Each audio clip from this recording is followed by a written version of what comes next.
नमस्कार. तुमचा आवाज काहीच येत नाही. आज तुम्ही युथ आहात, तरुण आहात. आपल्यामध्ये कॉन्फिडन्स असा जोश पूर्ण भरलेला पाहिजे, कारण आपण उद्याचं भवितव्य निर्माण करणारे तरुण आहात, विद्यार्थी आहात. आज तुम्ही आपल्यामध्ये एनर्जी किती असली पाहिजे, त्या दिल्लीच्या तख्ताला सुद्धा जाग आली पाहिजे. नमस्कार. नमस्कार. नमस्कार. नमस्कार. आता कुठं थोडं जरा तुम्ही रिचार्ज झाल्यासारखे वाटतं. आजचा कितवा दिवस आहे मॅडम? आजचा 30वा दिवस आहे. वेगवेगळ्या प्रकारचे लेक्चरर या ठिकाणी आले, तुम्हाला मोटिवेट करण्याचा त्यांनी भरपूर प्रयत्न केला आणि 30 दिवसामध्ये तुम्हाला वेगवेगळ्या प्रकारचं नॉलेज भेटलेलं आहे. आणि आज सुद्धा तुम्हाला एक वेगळ्या प्रकारचं नॉलेज मी या ठिकाणी देण्यासाठी आलेलो आहे. मी या ठिकाणी आलोय, मला जे 20 वर्ष लागले, ज्या गोष्टी मला मिळाल्या, जे नॉलेज मला मिळालेलं आहे, ते नॉलेज मिळायला माझ्या आयुष्यातले 20 वर्ष गेलेत. आणि 20 वर्षातून ज्या गोष्टी मला आत्मसात झाल्या, जे नॉलेज मला मिळालेलं आहे, ते नॉलेज मी तुम्हाला या ठिकाणी देण्यासाठी आलोय. मी आलोय तुमच्यामध्ये आत्मविश्वास पूर्णपणे भरण्यासाठी आलेलो आहे. मी आलोय तुमची बुद्धी सत्याकडे गेली पाहिजे, हृदय मानवतेकडे गेलं पाहिजे आणि शरीर कष्टाकडे गेलं पाहिजे. ही भूमिका तुम्ही घ्यावी, हे शब्द तुमच्या हृदयावरती पेरण्यासाठी मी आलेलो आहे. मी आलोय, आपला जन्म हा इतिहास घडवण्यासाठी झालाय आणि इतिहास घडवूनच मला मारायचंय. हे शब्द तुमच्या हृदयामध्ये, तुमच्या मेंदूमध्ये पोरण्यासाठी मी आलोय. मी आज तुम्हाला रात्रभर झोपू देणार नाही. तुम्ही आज झोपले नाही पाहिजे, तुम्ही जागे झाले पाहिजे आणि तुम्हाला जाग करण्यासाठी मी या ठिकाणी आलेलो आहे. आणि आपण कुठल्याही कार्यक्रमाची सुरुवात करत असताना आपण काय करतो? महापुरुषांना अभिवादन करतो, बरोबर आहे? तर आता देखील ह्या कार्यक्रमाची सुरुवात आपल्याला महापुरुषांना अभिवादन करण्यासाठी, अभिवादन करून आपल्याला या कार्यक्रमाची सुरुवात करायची.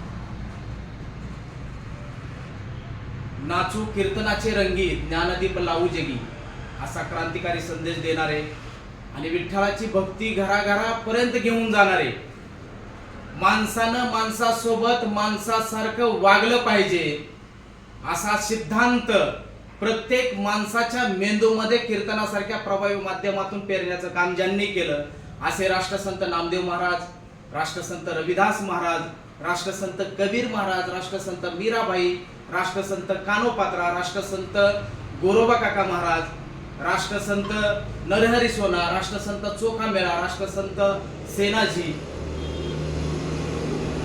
या महाराष्ट्राला 2 छत्रपती देणाऱ्या राजमाता राष्ट्रमाता मासाहेब जिजाऊ, ज्यांनी स्वतःच्या बायकोचं कुंकू पुसून, स्वतःचा शिर तळहातावरती ठेवून, सह्याद्रीच्या कड्या कपाऱ्या चढून प्रयत्नाच्या जोरावरती, विज्ञानवादाच्या जोरावरती, मानवतेच्या जोरावरती, सहकार्याच्या जोरावरती, रात्रीचा दिवस दिवसाची रात्र करून ज्यांनी हे हिंदवी स्वराज्य निर्माण केलं, असे हिंदवी स्वराज्य संस्थापक छत्रपती शिवाजी महाराज.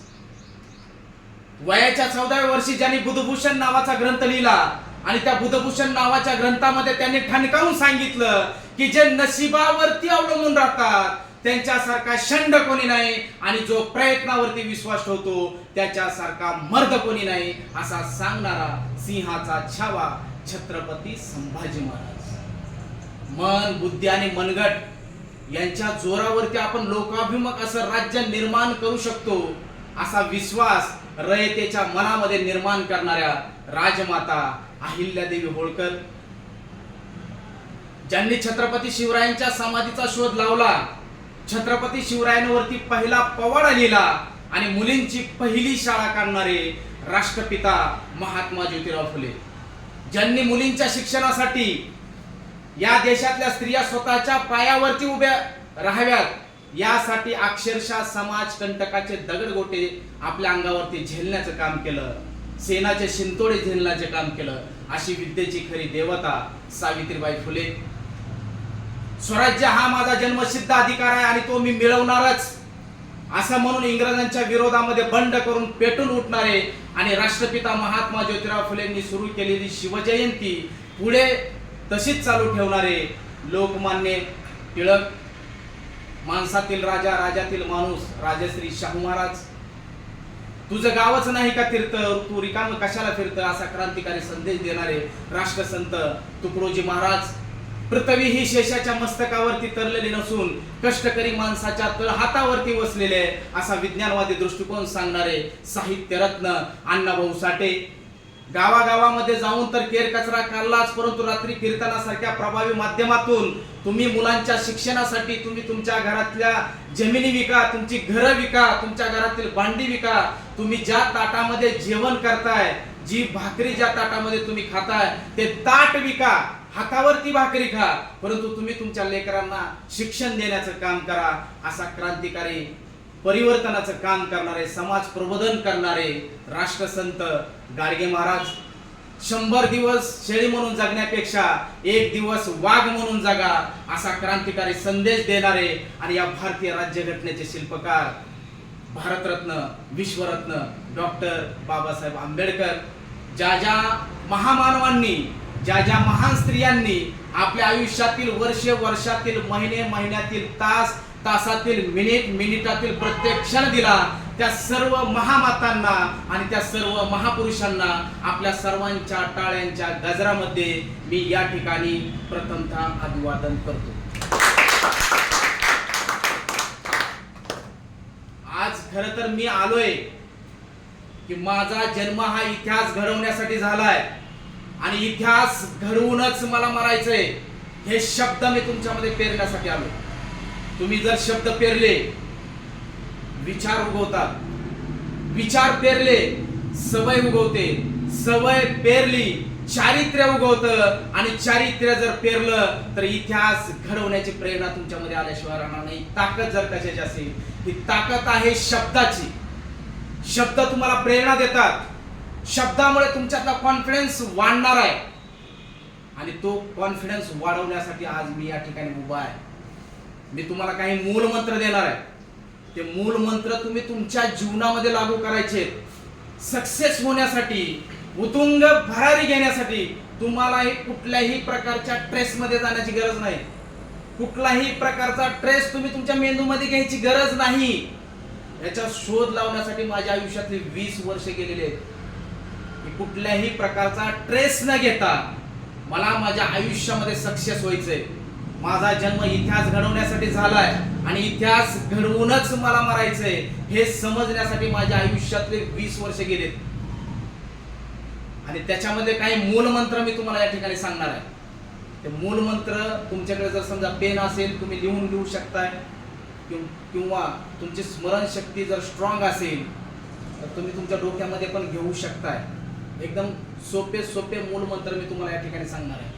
यश मिळवण्यासाठी अवघड असं काहीच करायची गरज नाही. मनावर कुठल्याही प्रकारचा ट्रेस काही घ्यायची गरज नाही. हसत खेळत आनंदी वातावरणामध्ये आपण सक्सेस होऊ शकतोय असे मूलमंत्र मी तुम्हाला या ठिकाणी सांगणार आहे. त्याच्यामधला पहिला मूलमंत्र आहे की आपण वर्तमान काळामध्ये जीवन जगण्याची जी कला आहे ती कला आपण शिकली पाहिजे. आपण वर्तमानामध्ये जगलं पाहिजे. वर्तमानात जीवन जगण्याची कला ही हजारो वर्षापूर्वी त्या कलेचा शोध भारतामध्ये झालेला आहे. आज पाश्चिमात्य देश कितीतरी प्रगती करत आहेत. प्रगतीपथावरती ते देश आहेत. आज आपण त्यांच्या दृष्टीने जर बघितलं तर आज आपण पाठीमागे आहोत. याला कारण काय असेल तर हजारो वर्षापूर्वी वर्तमानात जीवन जगण्याची कला पाश्चिमात्य लोकांनी स्वीकारली आणि आपल्या देशातील ही जी कला आहे ही कला आपण विसरलो, म्हणून आज आपण पाठीमागे आहोत. सक्सेस होण्याचा पहिला मूलमंत्र आहे आपण वर्तमानात जीवन जगण्याची कला आपण स्वीकारली पाहिजे. ती कला आपण शिकली पाहिजे. आपण काय करतो माहिती आहे का, भूतकाळात काय घटना घडलेल्या असतात त्याचाच आपण विचार करत बसतो आणि भविष्य काळाची फक्त स्वप्न बघतोय. भविष्य काळामध्ये मला हे करायचंय, मला कलेक्टर व्हायचंय, मला अधिकारी व्हायचंय, मला एखादा खेळाडू व्हायचंय, जे आपलं ड्रीम असेल ते ड्रीम आपण बघतोय, फक्त स्वप्न बघतोय. आणि त्या स्वप्नासाठी आज वर्तमानामध्ये आपण काय कृती करतोय त्या स्वप्नासाठी आज वर्तमानामध्ये आपण स्वतःला काय सवय लावून घेतोय, त्या स्वप्नासाठी आज मी स्वतःच कष्ट ह्या जमिनीमध्ये किती गाळतोय, मी माझा घाम किती गाळतोय, हे वर्तमानामध्ये बघणं गरजेचं आहे की नाही?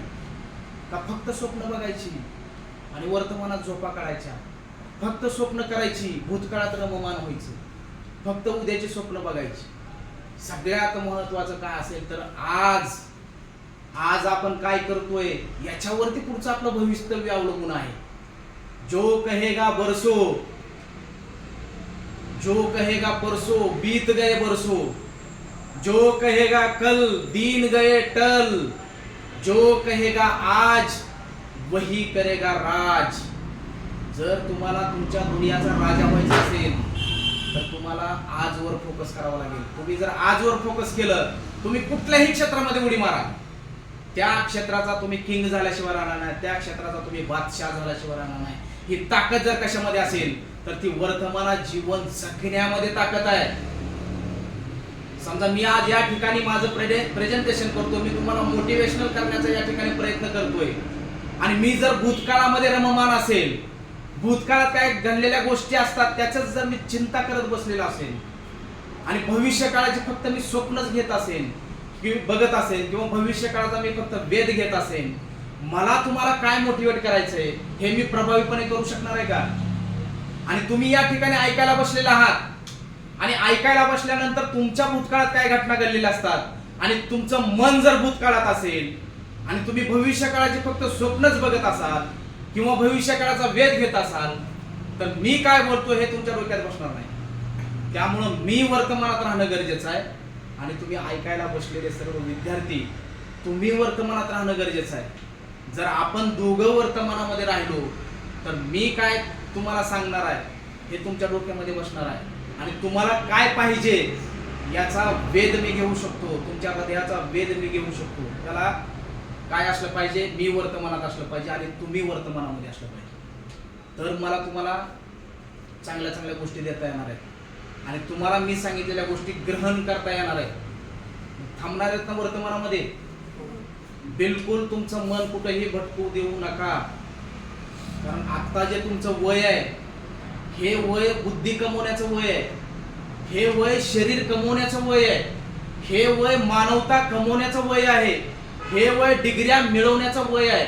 आणि आजची जर वेळ तुमच्या हातातून गेली तर परत आयुष्यात कधीही ती वेळ तुमच्या हातामध्ये येणार नाही. आमच्यासारखा तुम्हाला पश्चाताप स्वतःला केल्याशिवाय पुढं पर्याय राहणार नाही. त्यामुळे एक एक मिनिट खूप महत्वाचा आहे, आणि वर्तमानात जीवन जगणं त्याच्याहूनही अधिक महत्वाचं आहे. कारण आजची वेळ उद्या येणार आहे का? आणि वेळेचं महत्व आपल्याला असणं खूप गरजेचं आहे. आयुष्यामध्ये जर सक्सेस व्हायचं असेल तर सगळ्यात मोठी संपत्ती, सगळ्यात मोठे हिरे जवाहरात, सगळ्यात मोठं सोनं, सगळ्यात मोठी ताकद जर काय असेल तर तो म्हणजे आता सध्या मिळालेला आपल्याला वेळ, आणि ह्या वेळेचा आपल्याला सदुपयोग कसा करता येईल, ह्या वेळेचं आपल्याला सोनं कसं करता येईल हे आपल्याला समजलं की सक्सेसची पहिली पायरी तुम्हाला समजली. त्यामुळे वेळेला खूप महत्व देणं आपण गरजेचं आहे विद्यार्थी दशेमध्ये. 5 वर्षाचं महत्व जर तुम्हाला समजून घ्यायचं असेल तर आत्ताच निवडणुका झालेल्या आहेत, त्या निवडणुकामध्ये हारलेल्या एखाद्या उमेदवाराला विचारा 5 वर्ष किती महत्वाचे आहेत. अक्षरशः त्या इलेक्शन लढवण्यासाठी त्यानं पिढ्यानपिढ्या कमवलेली इस्टेट त्या ठिकाणी पणाला लावलेली असते. पैसे जरी त्याच्याकडे नसतील, मित्रांकडून उसने पैसे घेतलेले असतात, गुत्तेदारांकडून उसने पैसे घेतलेले असतात, नातेवाईकांकडून उसने पैसे घेतलेले असतात, आणि जर तो निवडणूक हारला तर तो सर्वस्व गमावलेला असतो. आणि दुसऱ्या वेळी त्याला संधी कधी मिळणार आहे? 5 वर्षाच्या नंतर त्याला संधी मिळणार आहे. आणि त्यावेळेस त्याच्याकडे पश्चातापाशिवाय दुसरी वेळ आहे का? नाही. आणि हेच 5 वर्ष त्यानं कंटिन्यू लोकांची कामं केली असती, कंटिन्यू लोकांसाठी झटला असता, कंटिन्यू लोकांच्या सुखदुःखामध्ये तो सहभागी झाला असता, त्याच्या हातामधला एक एक मिनिट लोकांसाठी जर त्यानं दिला असता तर तो इलेक्शन जिंकला असता का नाही? त्यासाठी 5 वर्षाचं महत्व एखाद्या निवडणुकीमध्ये हारलेल्या एखाद्या उमेदवाराला विचारा, 5 वर्ष किती महत्वाचे आहे. एका वर्षाचं महत्व 10वी मध्ये नापास झालेल्या एखाद्या विद्यार्थ्याला विचारा, 12वी मध्ये नापास झालेल्या एखाद्या विद्यार्थ्याला विचारा, MBBS मध्ये एखाद्या वर्गामध्ये नापास झालेल्या एखाद्या विद्यार्थ्याला विचारा, इंजिनिअरिंग मध्ये नापास झालेल्या एखाद्या विद्यार्थ्याला विचारा की त्याचं ते वर्ष किती महत्वाचं आहे. MBBS चा खर्च उचलण्यासाठी त्याच्या आई वडिलांनी कितीतरी कष्ट घेतलेले असतात. 10,000 रुपये टक्क्यानं कर्ज काढलेलं असतं. रात्रीचा दिवस, दिवसाची रात्र ते आपल्या लेकरासाठी कष्ट करतात. अक्षरशः सर्व कुटुंब तुमच्यासाठी कष्ट घेतं आणि तुम्ही त्यावेळेस जर नापास झालात, त्या घराची परिस्थिती कशी असेल? नातेवाईक तुम्हाला नाव ठेवतात, कुणीही यावं, अरे एवढा खर्च केला तुझ्या आई बापानं, तू पास व्हायला पाहिजे होतं. आणि त्या विद्यार्थ्यानं जर एक मिनिट कंटिन्यू जर वेळ त्यानं वाया घालवला नसता, कंटिन्यू तू वर्तमानात राहिला असता, तर तो नापास झाला असता का? बिलकुल नापास झाला नसता. त्यामुळे 1 वर्षाचं महत्व एखाद्या नापास झालेल्या विद्यार्थ्याला विचारा की आयुष्यातला 1 वर्ष किती महत्वाचं आहे. त्या 1 वर्षामध्ये त्या आयुष्याचं टर्निंग पॉइंट ठरवणारं ते वर्ष आहे. ते 1 वर्षाचं महत्व नापास झालेल्या एखाद्या विद्यार्थ्याला विचारा की तुझ्यासाठी 1 वर्ष किती महत्वाचं आहे. 1 महिन्याचं महत्व मातृत्वावर असणाऱ्या एखाद्या आईला विचारा की तुझा पहिला महिना किती महत्वाचा आहे, दुसरा महिना किती महत्वाचा आहे, तिसरा महिना किती महत्वाचा आहे. 1 दिवसाचं महत्व. एखाद्या माणसाला रोजगार भेटला नाही, त्याचा हातावरचं पोट आहे, त्याला त्या दिवशीचा रोजगार भेटला नाही आणि रोजगार नाही भेटल्यामुळं अक्षरशः घरातील सगळी माणसं त्याला उपाशी मारावं लागतात. अक्षरशः पोट रिकामं ठेवून रात्री त्याला झोपावं लागतं आणि पोट रिकामं असल्यामुळे त्याच्या घरात कुणाला झोप लागत नाही. अशा एखाद्या माणसाला जाऊन विचारा की 1 दिवस किती महत्वाचा आहे, ज्याच्या पोटामध्ये अन्नाचा कण नाही. 1 तासाचं महत्व. त्या जगजेत्या सिकंदरला विचारा 1 तास किती महत्वाचा आहे. संपूर्ण जगाला त्यानं जिंकलेला आहे आणि तो ईश्वराला विनंती करतोय की ईश्वरा मला माझा मृत्यू फक्त 1 तास उशिरा मिळू दे. त्या 1 तासाचं महत्व त्या जगजेत्या सिकंदरला विचारा. 1 मिनिटाचं महत्व.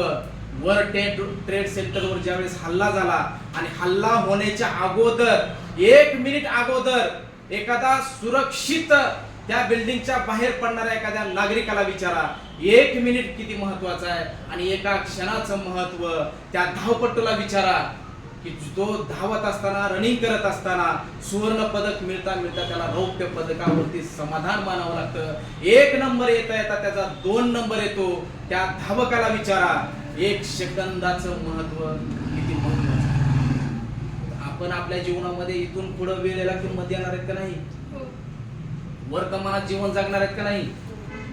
इथं बसलेल्या किती विद्यार्थ्यांना वाटतंय की वर्तमानात जीवन जगण्याची कला माझ्याकडे आली पाहिजे? किती जणांना वाटतंय?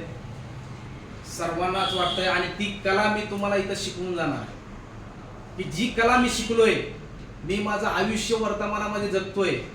आज माझ्या चेहऱ्याकडे बघितल्यानंतर तुम्हाला वाटतंय का की हा माणूस दुःखी असेल, याच्या चेहऱ्यावरती टेन्शन वगैरे काय दिसतंय, किंवा ह्याच्या जीवनामध्ये हा माणूस आनंदी नाही असं वाटतंय का तुम्हाला? तर ह्याचं सगळ्यात मोठं आश्चर्य काय असेल, गमक काय असेल, तर वर्तमानात जीवन जगण्याची कला ही मला प्राप्त झालेली आहे. कारण मी माझं संपूर्ण आयुष्य 24 तास मी माझ्या वर्तमानामध्ये जगतोय. जे काम हातामध्ये घेतलंय माझं 100% प्रेझेंटेशन, माझी जी बुद्धी आहे, माझं मन, माझं शरीर त्याच ठिकाणी असतंय. 100% पूर्णपणे मी वर्तमानात जगतोय आणि ती कला मी तुम्हाला या ठिकाणी शिकवण्याचा प्रयत्न करणार आहे. तर तुम्ही प्रत्येकानं काय करायचंय, एक गुलाबाचं फूल प्रत्येकाने आपापल्या घरी घेऊन जायचं आणि गुलाबाचं फूल ज्यावेळेस तुम्ही तुमच्या घरामध्ये घेऊन जाताय तर अर्धा तास त्या गुलाबाच्या फुलाबद्दल तुम्हाला विचार करायचा आहे. किती? अर्धा तास. तुम्ही म्हणाल सर काय प्रयोग करायला सांगायला, तर मला एकदम सोपा प्रयोग आहे, याच्यामध्ये अवघड असं काहीच नाही. गुलाबाचं फूल घ्यायचंय आणि त्याच्याबद्दल विचार करायचा आहे. खूप सोपा प्रयोग आहे.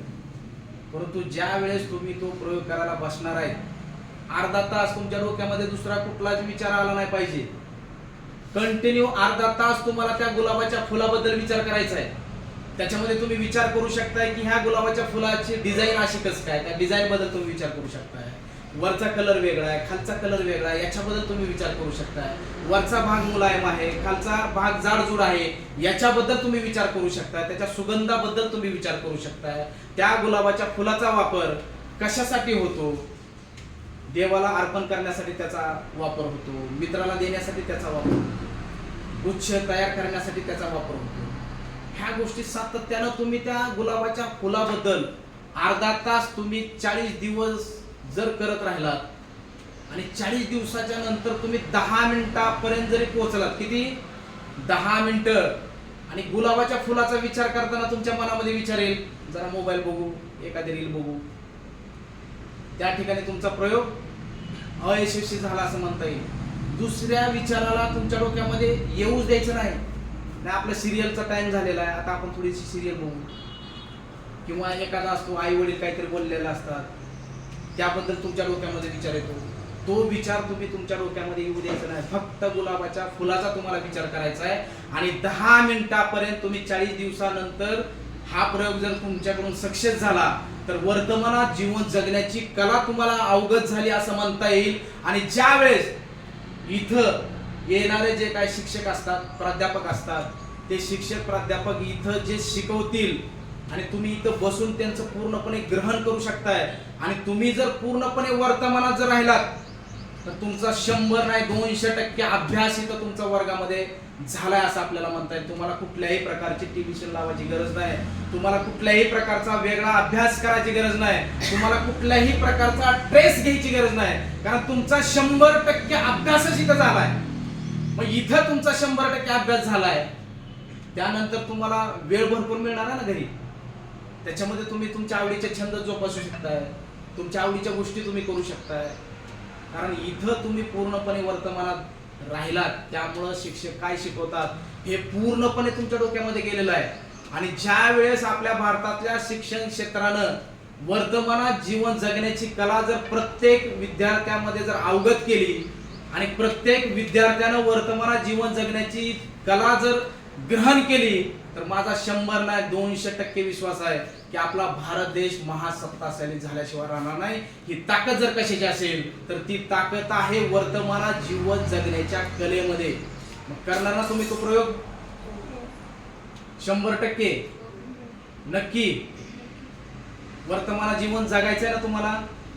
कुठलाही विचार करू नका, कुठलाही ट्रेस घेऊ नका, वर्तमानात जीवन जगण्याची कला तुम्ही अवगत करा.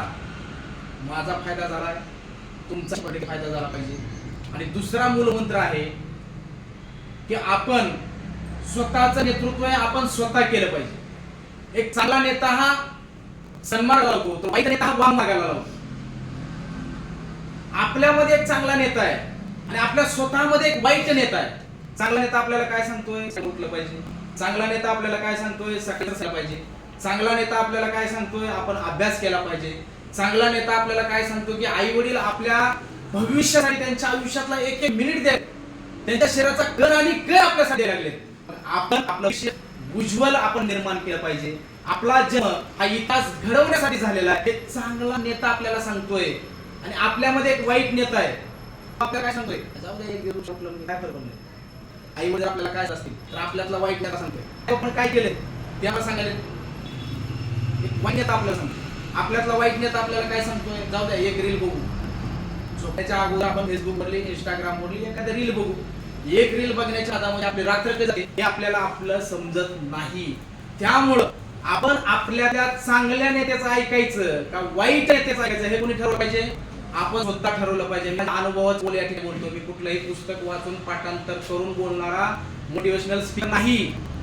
मी कुठलीही गोष्ट अगोदर करतोय आणि नंतर समोरच्याला सांगण्याचा प्रयत्न करतोय. कारण एक आपल्यात एक चांगला नेता आहे, त्या चांगल्या नेत्याचा आपण शोध घेतला पाहिजे. आणि ज्यावेळेस तुम्ही तुमच्या स्वतःचं चांगलं नेतृत्व करा, तुम्ही ज्यावेळेस शिकाल त्यावेळेस तुमच्या जीवनामध्ये डिसिप्लिन नावाची गोष्ट राहणार नाही. ही ताकद जर कशी असेल तर आपल्याला स्वतःचं एक चांगलं नेतृत्व करायचंय. प्राचीन काळातील एक उदाहरण तुम्हाला ऐकायला देतो. एक आई असते, त्या आईला मुलं असतात, ती आई आणि ती आनंदी असतात की असं तुम्हाला वडील पण त्या कुटुंबामध्ये असतात.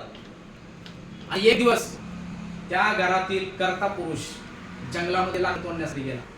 त्यावेळेस आता सारखी गॅस असायची, त्यावेळेस लाकडं असायची. लाकडं चुलीमध्ये घातल्यानंतर घरामधला स्वयंपाक व्हायचा आणि पोटातली आग विझवली जायची आणि हातावर असणार ते कुटुंब. आणि ज्यावेळेस त्या घरातला कर्ता पुरुष जंगलातील लाकडं तोडण्यासाठी गेला, एक हिंस्र प्राणी आला आणि त्या हिंस्र प्राण्यानं त्या कर्त्या पुरुषाची त्या ठिकाणी हत्या केली. कर्त्या पुरुषाचा मृत्यू त्या ठिकाणी झाला आणि आनंदी असणारं कुटुंब, सुखी असणारं कुटुंब, आणि त्या घरातील कर्ता पुरुष गेलाय. कर्ता पुरुष गेला म्हटल्यानंतर त्या घरावरती किती संकट असेल, त्या आईच्या मनामध्ये काय प्रश्न येईल? त्या आईच्या मनामध्ये अनेक तऱ्हेचे प्रश्न निर्माण झाले की ही जी मुलं आहेत, ही मुलं आता लहान मोठी करायची आहेत, घरातला पुरुषच गेलाय, आम्ही काय करू? माझ्या पोटातली आग कशी भागू आणि ह्या मुलांच्या पोटातली आग कशी भागू? ह्या लहान मुलांना लहानाचं मोठं करण्यासाठी आता मला काय करावं लागेल? माझ्या घरातला करता पुरुषच गेलाय. तिच्या मनामध्ये विचार येऊ लागला की ही लहान मुलं जी आहेत, ह्या मुलांना पण आपण काहीतरी खाऊ घालावं, ह्या मुलांना मारावं, आणि ही मुलं मेल्याने आपण स्वतः हत्या करावी आणि सगळं संपवून टाकावं. म्हणजे माझ्या आयुष्यात जे प्रश्न निर्माण झालेत त्या प्रश्नावरती एकच उत्तर काय असेल तर ते म्हणजे आपण स्वतः संपणं आणि आपल्या मुलांना संपणं. अशा प्रकारचे नाना प्रकारचे विचार अनेक निगेटिव्ह विचार त्या आईच्या मनामध्ये येऊ लागले. आणि त्याच वेळेस मला विचार आला की आपण आपल्या गुरूंकडे जाऊया आणि आपण आपल्या गुरुला विचारू की अशा अवस्थेमध्ये जीवन जगणं खूप अवघड आहे का? आणि ती गुरुकडे गेली. गुरुला तिला सर्व हकीकत सांगितली की माझ्या घरातला कथा पुरुष गेलाय गुरुजी, ही लहान लहान मुलं, ही चिमुकली मुलं, आता जीवन कसं जगावं की मरावं हा प्रश्न माझ्या मनामध्ये निर्माण झालाय. आणि त्यावेळेस त्या गुरुजींनी तिला उत्तर दिलं, बाळा, चांगली मूल्य जर तू स्वीकारलीस आणि चांगल्या रस्त्यानं जर तू चालत गेली, चांगला मार्ग जर तू निवडला तर सुरुवातीपेक्षा शेवट सुखकारक असतो. आणि त्याच वेळेस त्या आईची नजर त्या मुलांकडे गेली आणि नजर मुलांकडे गेल्यानंतर त्या आईच्या मनामध्ये विचार येतो की चांगल्या मुलांनी सुसंस्कारित या देशाचा नागरिक आपल्या मुलांना बनवणं यापेक्षा दुसरी चांगली गोष्ट कुठे असू शकत नाही. मुलं आणि आई घरी जातात. गेल्यानंतर बाहेर अंधार पसरलेला असतो, बाहेर काळोख पसरलेला असतो. बाहेरचा अंधार बघून मुलं घाबरतात, मुलं आईच्या कुशीमध्ये शिरतात. आणि त्याच वेळेस त्या आईच्या मनामध्ये विचार येतो की माझ्या मुलांमध्ये धैर्य आल्याचं पाहणं याच्यापेक्षा दुसरी चांगली गोष्ट कुठली असूच शकत नाही. दुसऱ्या दिवशी सर्वजण डोंगर चढण्यासाठी जातात आणि डोंगर चढत असताना ती आई त्या मुलांचं नेतृत्व करत असते. आई त्या मुलांमध्ये कॉन्फिडन्स जागा करण्याचा प्रयत्न करते. कधी कधी मुलं थकून खाली बसायची आणि थकून खाली बसणाऱ्या मुलांकडे बघून आई म्हणायची, आणि थोडा धीर धरा, आपण बघता बघता त्या ठिकाणी पोहोचू सुद्धा. आणि थोड्याच वेळानं ती आई आणि मुलं त्या डोंगर माथ्यावरती पोहोचतात. आणि डोंगर माथ्यावरती पोहोचल्यानंतर त्या रात्री आकाशाच्या चांदण्याकडे बघत आईने ईश्वराचे आभार मानले की ईश्वरा, आज माझ्या मुलांमध्ये मार्गक्रमण करत असताना जे अडथळे त्यांच्या जीवनामध्ये येणार आहेत त्या अडथळ्यांना पार करण्यासाठी जी लागणारी चिकाटी आहे ती चिकाटी आज मी माझ्या मुलांना शिकवलेली आहे. दुसऱ्या दिवशी रोरवणारं वादळ येतं आणि रोरवणारं वादळ आल्यानंतर ती आई त्या मुलांना म्हणते, ते ढग दिसतायत ना, ते काळे ढग, त्या काळ्या ढगांच्या पलीकडे भेदून पहा, तुम्हाला चमकणारा सूर्य दिसेल. आणि त्या मुलांनी त्या काळ्या ढगांच्या पलीकडे भेदून पाहिलं, त्यांना चमकणारा सूर्य दिसला. मुलं मोठी होत होती, आई वृद्ध होत होती. ती मुलं त्या आईची सेवा करत होती आणि सेवा करून जणू काय कृतज्ञता व्यक्त करत होती की आई, तू जे आमच्यासाठी जडणघडण घेण्यासाठी जे काय प्रयत्न केलेले आहेत, रात्रीचा दिवस दिवसाची रात्र करून आमच्यामध्ये चांगलं मूल्य शिक्षण देण्याचा तू प्रयत्न केला, आम्हाला चांगल्या मार्गावरती तू नेण्याचा प्रयत्न केला, ते तुझे प्रयत्न, ते तुझं मूल्य शिक्षण, तुझी शिकवण वाया गेली नाही. जणू काय याची जाणीव करून ती मुलं त्या आईला देत होती. आणि एक दिवस आईच्या समोर मृत्यू येऊन उभा राहतो आणि मृत्यू येऊन उभा राहिल्यानंतर ती आई आपल्या मुलांना बोलवते. तिच्या चेहऱ्यावरती समाधान असतं, तिच्या चेहऱ्यावरती आनंद असतो, कारण मृत्यू समोर असताना कुठलाही माणूस घाबरतो, भीतो, परंतु त्या आईच्या चेहऱ्यावरती समाधान होतं, त्या आईच्या चेहऱ्यावरती आनंद होता. आणि आपल्या मुलांना बोलवल्यानंतर त्या आईनं मुलांना सांगितलं की माझा मृत्यू आता जवळ आलाय, मी कधी माझा मृत्यू होईल मला सांगता येत नाही, परंतु मरत असताना मला कुठल्याही प्रकारची चिंता नाही, कुठल्याही प्रकारचं मला टेन्शन नाही. कारण का, तुमच्या प्रत्येकामध्ये एकट्यानं मार्गक्रमण करण्याचं सामर्थ्य तुमच्या प्रत्येकामध्ये आणलंय आणि याच्यामध्ये मला समाधान आहे. आणि माझा सुरुवातीपेक्षा शेवट हा सुखकारक आहे. हेच खरं नेतृत्व आहे. असं नेतृत्व प्रगतिकारक बदल घडवून आणण्यासाठी लोकांना प्रेरित करतं. असं नेतृत्व अनेक नेते घडवण्यासाठी प्रेरित करतं. आणि अक्षरशः त्या आईनं ज्या पद्धतीने त्या मुलांचं नेतृत्व केलंय, अक्षरशः आपल्याला स्वतःला आपलं नेतृत्व करायचंय. कधीतरी आपल्याला आपल्या स्वतःची आई होता आलं पाहिजे. ज्या पद्धतीनं आईला आपली काळजी असते, अक्षरशः त्या पद्धतीनं आपल्याला सुद्धा आपल्या स्वतःची काळजी असली पाहिजे. आपल्याला आपल्या स्वतःचा बाप बनता आला पाहिजे. आपल्याला आपल्या स्वतःचा काळजी करणारा भाऊ आपल्याला बनता आला पाहिजे. आपल्याला आपल्या स्वतःचा आपल्याला जवळ हट्ट करणारा आपल्या स्वतःचा एक लहान भाऊ आपल्याला बनता आला पाहिजे. आपल्या स्वतःला एकदम जवळचा जिवलग मित्रासमोर आपण आपलं मन मोकळं करतो. अक्षरशः त्याच पद्धतीनं कधीतरी आपल्या स्वतःला आपल्या स्वतःचा मित्र बनता आलं पाहिजे. आणि ह्या ज्यावेळेस गोष्टी तुमच्यामध्ये येतात त्यावेळेस तुम्ही तुमच्या स्वतःचं नेतृत्व जबरदस्त चांगल्या पद्धतीनं तुम्ही करू शकता. आणि कधीही तुम्ही वाम मार्गाला जाणार नाही, कधीही तुम्ही चांगल्या मार्गाला जाणार आहे. त्यामुळं आपल्यातला जो काय चांगला नेता आहे त्या चांगल्या नेत्याचं आपण ऐकलं पाहिजे. आणि आपल्या स्वतःचं नेतृत्व एकदम चांगल्या पद्धतीनं आपण केलं पाहिजे. मग मला सांगा, सक्सेस मिळवण्यासाठी जास्त स्ट्रेस घ्यायची गरज आहे? सोप्या गोष्टी आहेत त्या अवघड गोष्टी आहेत? आपण काय करतो, सोपं सोडतोय, अवघड्यामध्ये शिरतोय. कुणाचं काहीतरी बघतोय त्या पद्धतीनं करायला जातोय. आपल्या स्वतःमध्ये सगळ्या गोष्टी आहेत. आपल्या स्वतःमधलं चांगलं जे नेतृत्व आहे त्या चांगल्या नेतृत्वाला तुम्ही जागरूक करा आणि त्या नेत्याच्या पाठीमागे जा. इतर कुठल्याही नेत्याच्या पाठीमागे जायची तुम्हाला काहीच गरज नाही. तुमच्यातलं चांगलं नेतृत्व तुमच्यामध्ये दडलेलं आहे. मग करणार ना स्वतःचं नेतृत्व स्वतः? बिलकुल करायचंय. याच्यानंतरचा मूल मंत्र आहे, तुमची सकाळ ही आरोग्यासाठी असली पाहिजे, दिवस हा मेहनतीसाठी असला पाहिजे आणि रात्र ही आरामासाठी असली पाहिजे. आज तुमचं जे वय आहे ह्या वयामध्ये जर तुम्ही सकाळ आरोग्यासाठी नाही दिली, तुम्ही फिजिकली जर स्ट्रॉंग नसाल तर मेंटली स्ट्रॉंग राहणार का तुम्ही? तुमची सकाळची सुरुवात जर तुम्ही आरोग्यासाठी केली, मग त्यामध्ये तुम्ही मेडिटेशन करू शकताय, चालू शकताय, धावू शकताय, एक्सरसाइज वेगवेगळ्या प्रकारच्या करू शकताय. सकाळचा फक्त 1 तास आपल्याला स्वतःच्या आरोग्यासाठी द्यायचा आहे. किती द्यायचा आहे? 1 तास. ही जर तुम्ही आज सुरुवात केली आणि 50 वर्षानंतर तुम्ही स्वतःला जर चेक केलं तर त्या 50 वर्षाच्या नंतर तुम्हाला माझी आठवण येईल की आपल्याला आपल्या क्लासमध्ये रवींद्र राऊत चिखलीकर नावाचे मोटिवेशनल स्पीकर आले होते आणि त्यांनी सांगितलं होतं की आरोग्याचं महत्त्व किती महत्त्वाचं आहे, आपलं आरोग्य किती महत्त्वाचं आहे आणि ह्याचा रिझल्ट तुम्हाला 50 वर्षाच्या नंतर भेटणार आहे. मग सकाळची वेळ आरोग्यासाठी देणं गरजेचं का नाही आहे का नाही? मला सांगा, संवाद करा माझ्यासोबत.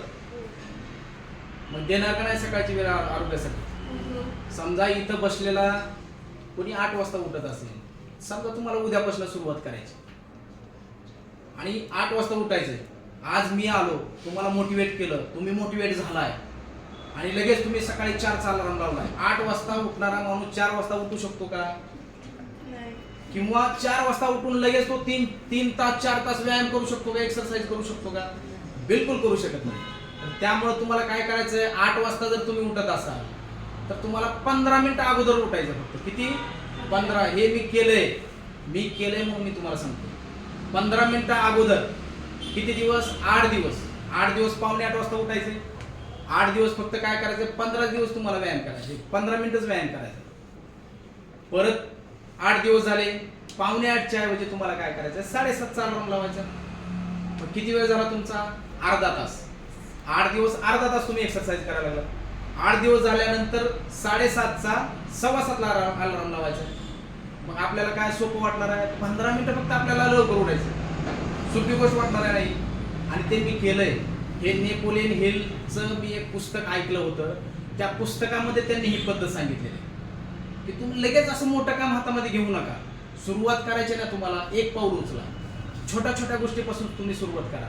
छोट्या छोट्या गोष्टीपासून जर तुम्ही सुरुवात केली तर जगाला अचंबित टाकून देणाऱ्या अशा भव्य दिव्य गोष्टी तुम्ही करू शकताय.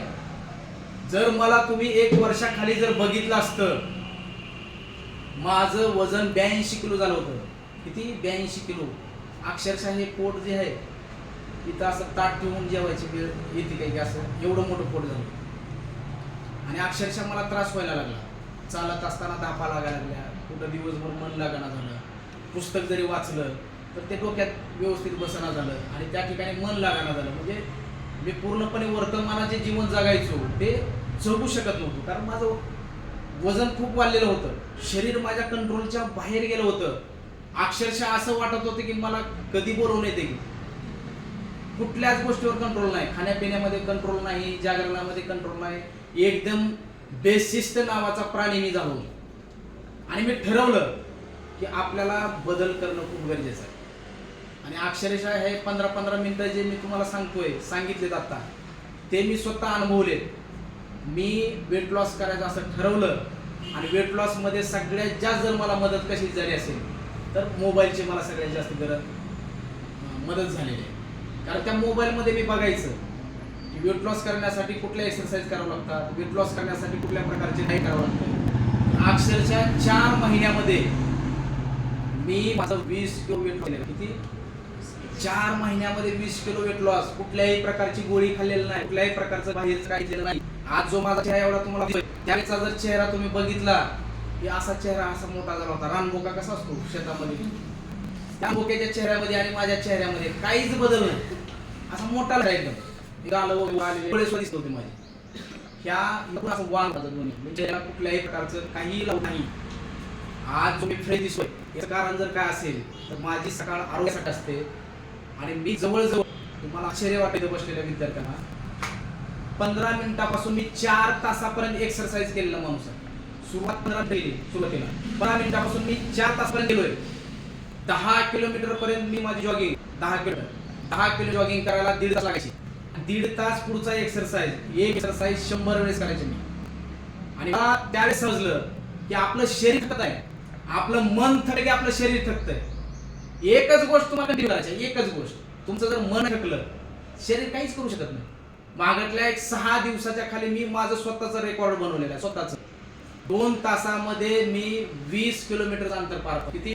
20 किलोमीटर. आज माझं वय जर तुम्ही बघितलं तर वय किती असेल माझं अंदाजे माझं वय आज 40 वर्ष वय आहे माझं. आणि 40 वर्षाच्या वयाचा माणूस 20 किलोमीटर 2 तासामध्ये पळणं शक्य वाटतं तुम्हाला? पण माणूस अशक्य गोष्टी शक्य करू शकतो. ही ताकद प्रत्येकामध्ये. माझी मुलगी 12वीला, आज तिचा पहिला पेपर आहे मुलीचा इंग्लिशचा. मला सांगा शक्य वाटतं कुठे? मोटिवेशनल स्पीकरला काहीतरी आपल्या प्रत्येकाला गोष्टी सांगायला. मी स्वतः काय केलंय हे सुद्धा खूप महत्त्वाचं. ज्यावेळेस मी काहीतरी करतो, मला काहीतरी शोध लागलाय आणि ह्याचा फायदा माझ्या विद्यार्थ्यांना झाला पाहिजे. ही भावना जोपर्यंत आपल्यामध्ये येणार नाही तोपर्यंत आपणही स्वतः सक्सेस होणार नाही आणि दुसऱ्याला पण आपण सक्सेस पर्यंत घेऊन जाणार नाही. त्यासाठी तुम्हाला माझी हात जोडून नम्र विनंती आहे की तुम्ही तुमच्या फिटनेसला लक्ष द्या. तुम्ही ह्या देशाचा कणा आहे, तुम्ही तुमच्या घराचा कणा आहे, तुम्ही उद्याचे तुमच्या घराचे जबाबदार नागरिक आहेत. तुम्हाला तुमच्या आई वडिलांना जपायचंय, तुम्हाला तुमच्या नातेवाईकांना जपायचंय, तुम्हाला तुमच्या लहान भावाला जपायचंय, मोठ्या भावाला जपायचंय. आणि जर तुम्ही स्ट्रॉंग नसाल, तुमच्या घरातील कणा जर स्ट्रॉंग नसेल तर आपल्या घराची प्रगती होणार. सिर सलामत तो पगडी 50. शून्यातून विश्व निर्माण करायची ताकद आपल्या प्रत्येकामध्ये आहे. आपण जर फिजिकली जर स्ट्रॉंग नसाल तर तुम्ही काय प्रयत्न करू शकणार आहेत का? प्रयत्न करण्यासाठी आपल्या शरीराला सुद्धा आपल्याला साथ दिली पाहिजे. आणि आजपर्यंत तुम्ही कुठल्याही गोष्टीचा आढावा घ्या. जी विद्वान लोक सकाळी आरोग्यात वेळ देतात. जगातले कुठलेही विद्वान लोक बघा, विद्वान लोकांच्या 100 लोकांसाठी तुम्ही काढा गुगलवरून आणि त्या विद्वान लोकांचा तुम्ही अभ्यास करा. सर्वच्या सर्व विद्वान लोक सकाळी जे आहे आरोग्यासाठी देत होते. मग इथं बसल्या सगळ्या विद्यार्थ्यांना विद्वान व्हायचंय का नाही? फक्त तुम्ही नुसतं पुस्तकच घेऊन बसलाय आणि तुमचं आरोग्यच व्यवस्थित नाही, डोक्यात बसेल का? जर फिजिकली स्ट्रॉंग नसाल तर मेंटली स्ट्रॉंग होणार आहेत का? तुम्ही तर बसलेले सगळे विद्यार्थी, मी तुम्हाला सांगतो, तुम्ही उद्यापासून फक्त 1 तास तुम्ही 100 दिवस आणि 100 तासाच्या नंतर तुमच्या विचाराची ताकद काय होती, तुमच्या स्मरणशक्तीमध्ये काय बदल होतो, तुमच्या शरीरामध्ये काय बदल होतो, शरीर रचनेमध्ये बदल होतो. आपण वेगळं दिसतो, आपल्या चेहऱ्यावरती टवटवी दिसते, आपण फ्रेश दिसतोय. विद्वान लोक ज्या पद्धतीने दिसतात अगदी त्या पद्धतीने आपण दिसतोय. फक्त 1 तास चालायचं तुम्हाला दररोज. साधू संत लोक काय करतात? कंटिन्यू चालतात म्हणून ते विद्वान आहेत. भिक्खू लोक कंटिन्यू चालतात म्हणून ते विद्वान आहेत. ऋषी मुनी विमानानं फिरतात का, हेलिकॉप्टर फिरतात का, हिमालयात जाऊन ते मोठमोठ्या तपश्चर्या करतात म्हणून ती लोक विद्वान आहेत. चालण्यामध्ये जेवढी ताकद आहे तेवढा कशामध्येच नाही. कारण तुम्ही जर एका कंटिन्यू चालला तर तुमच्या विचाराची जी शक्ती आहे, विचाराची शक्ती वाढते. दिवसभर तुम्हाला फ्रेश असं जाणवतंय. तुमच्या शरीराला आनंद वाढवण्याचं काम करताय चालणं. फायदे भरपूर आहेत, सांगेल तेवढं कमी आहे. तुम्ही काही व्यायाम करा, चाला, धावा, दुसऱ्या एक्सरसाइज करा. आज माझं 40 वर्ष वय आहे. 50-50चे 4 सेट म्हणजे 200 सपाट्या मारतो मी. तुम्हाला माहिती आहे ना कोरोना सपाट्या म्हणजे काय असतात ते. आज मी 40 वर्षाचा माणूस आहे. 200 सपाट्या मारायचं म्हणजे तुम्हाला विश्वास बसतो का की मी 200 सपाट्या मारत असेल? अक्षरशः माझ्यासोबत तुमच्या वयाची पोरं येतात, परेशान होतात माझा एक्सरसाइज बघून. परेशान, सर किती एक्सरसाइज करताय तुम्ही, करत जाऊ नका एवढं असं मला सांगतात. परंतु माझ्या मनाची ताकद मी वाढवलेली आहे म्हणून मी ह्या गोष्टी करतोय. त्यामुळे सकाळी आरोग्यासाठी वेळ देणार का तुम्ही? आता महत्व समजलं ना तुम्हाला आरोग्याचं? 100% आरोग्याकडे लक्ष द्या. ओरिजिनल खायला आहे का चांगला? आता ओरिजिनल पाणी आहे का? ओरिजिनल मोबाईलवरती व्हिडिओ आहेत का चांगले? चांगले मित्र भेटतात का? चांगले शेजारी भेटतात का? चांगले नातेवाईक भेटतात का? सध्या हवा शुद्ध मिळते का आपल्याला? हवा मग काहीच शुद्ध नाही, सगळं अशुद्ध आहे. मग आपण स्वतःसाठी वेळ देणं गरजेचं आहे की नाही? मला सांगा. सगळं अशुद्ध आपल्याला भेटतंय, मग आज स्वतःसाठी सकाळचा 1 तास तुम्ही द्या. तुम्हाला माझे हात जोडून विनंती आहे की तुम्हाला मी तुमच्या आईसारखं सांगतोय, तुम्हाला मी तुमच्या वडिलांसारखं सांगतोय. कारण इथं उभा राहणारा जो वक्ता आहे त्या वक्तानं आई वडिलांचे कर्तव्य पूर्ण करावे लागतात. तुमची आई समजून मी तुम्हाला ह्या गोष्टी सांगाव्या लागतात. तुमचा बाप समजून मी तुम्हाला ह्या गोष्टी सांगाव्या लागतात. कारण ह्याच्यामध्ये तुमचं भलं आहे. उद्या अनेक अडचणी येतात. परपंच करत असताना सुद्धा अनेक संकट तुमच्यावरती येणार आहेत. आणि त्या संकटाचा सामना जर आपल्याला करायचा असेल तर आपल्याला फिजिकली स्ट्रॉंग राहावं लागेल. आणि तुम्हाला खोटं सांगत नाही, माझे सकाळचे 3 तास स्वतः मी माझ्या फिटनेससाठी देतोय. त्या 3 तासामध्ये मी एक्सरसाइज, जॉगिंग सोबत मी कमीत कमी 3 पुस्तकं ऐकण्याचं काम करतोय. मग मला सांगा माझ्या दिवसाची सुरुवात कशी झाली? स्ट्रॉंग झाली की नाही? मला सांगा. ज्या माणसाची दिवसाची सुरुवात स्ट्रॉंग झाली तो माणूस शून्यातून विश्व निर्माण करू शकतो. माझ्या आयुष्यामध्ये खूप मोठी संकट आलेले आहेत. मी जर तुम्हाला सांगत गेलो तर ते तुम्हाला आश्चर्य वाटेल. आश्चर्य, शक्यच नाही ह्याच्यातून माणूस उभा राहणं. अशा पद्धतीचा संकटाचा सामना करून मी आज इथपर्यंत आलेलो आहे. भयानक संकट. त्या संकटाचा सामना करण्याची ताकद कशामुळे आली असेल तर सकाळी आरोग्यासाठी मी वेळ देतोय आणि पुस्तकं ऐकतोय. आता इथं बसलेल्या किती लोकांना विश्वास बसेल की माझी पहिली आंघोळ सकाळी 4:30 वाजता होते थंड पाण्यानं. आता थोडी थंडी कमी आहे. आणि ज्यावेळेस बर्फासारखी थंडी होती, रात्री बकेट भरून ठेवायची मी रात्री. आणि सकाळी उठल्यानंतर बाथरूमहून आल्यानंतर त्या बर्फासारख्या पाण्यानं मी थंड पाण्यानं पहिली आंघोळ करतोय. परत माझा एक्सरसाइज, परत डबल दुसरी आंघोळ. मला सांगा माझ्यासारखा 40 वर्षाचा माणूस करू शकतो, मग तुम्ही काय करू शकत नाही? याचे सुद्धा भयानक फायदे आहेत.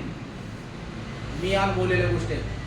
तुम्ही सकाळी जर थंड पाण्याने आंघोळ करून जर तुम्ही एक्सरसाइज करायला गेलात तर तुमच्या चेहऱ्यावरती टवटवी राहणार आहे आणि फालतू विचार तुमच्या डोक्यामध्ये कुठलेच येणार नाहीत. तुमच्या आयुष्यामध्ये डिसिप्लिन नावाची गोष्ट येणार आहे.